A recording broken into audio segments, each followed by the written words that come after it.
ما زلنا في هذه التغطية وتشاهدون هذه التغطية الخاصة اللي جمعت اليوم مياح وعمامنا وأهلنا أحد مشايخ ورموز الشحمان الشيخ حميد أبو حيدر. السلام عليكم. وعليكم السلام ورحمة الله وبركاته. كل عام وأنتم بألف خير إن شاء الله وصحة وعافية وسلامة. الله يحفظك الجميع إن شاء الله. اليوم هاي اللمة اللي جمعها اليوم الشيخ وعد هي مو غاية أنه افتتاح مضيف، إنه الغاية أنه يجمع عمامة في لم شمل العشيرة.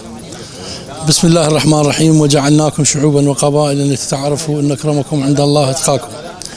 الحقيقة في هذا اليوم المبارك من ثالث يوم عيد الفطر المبارك، وهذا الجمع الخير من أبناء عمومتنا من عشيرة الشحمان من كل محافظات العراق قدموا إلى أعمامهم في قضاء الحي أولا تقديم التهاني والتبريكات بمناسبة العيد والتعرف على أحوال أعمامهم والتعرف من قبلنا أيضا على أحوال أعمامنا، لأنه تدري المسافات البعيدة احنا لا نقول تفرق بين، ولكن يعني هناك البعد يعني يمنع من وجود الصلات والوشائج الموجودة بيننا. في حين هذا التجمع جعل من عندنا من هذا المكان تجمع لأبناء عشيرة الشحمان عموما بدون استثناء ولا يقتصر على أحد.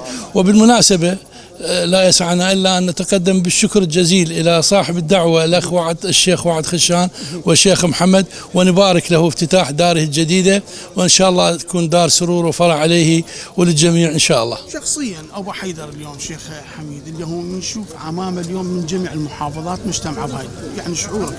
الحقيقة كل إنسان خير من أبناء هذه العشيرة يشعر بالفرح والسعادة والسرور، إنه من تجي أنت في أي مكان تجمع أمامك وإخوانك وأهلك تحس بقيمتك العالية. اليوم إحنا قيمنا وكرامتنا ومثل ما قال إخوانا والشيخ أبو حارث إنه إحنا عزنا وكرامتنا من عزة أهلنا وعمامنا، فمنشوف عمامنا وأهلنا متجمعين في هذا المكان نشعر لا ما نقول نسعى بالغرور، نشعر بالزهو إنه عمامنا منتشرين والافتخار منتشرين بكل محافظات العراق من الشمال للجنوب ومن الشرق إلى الغرب.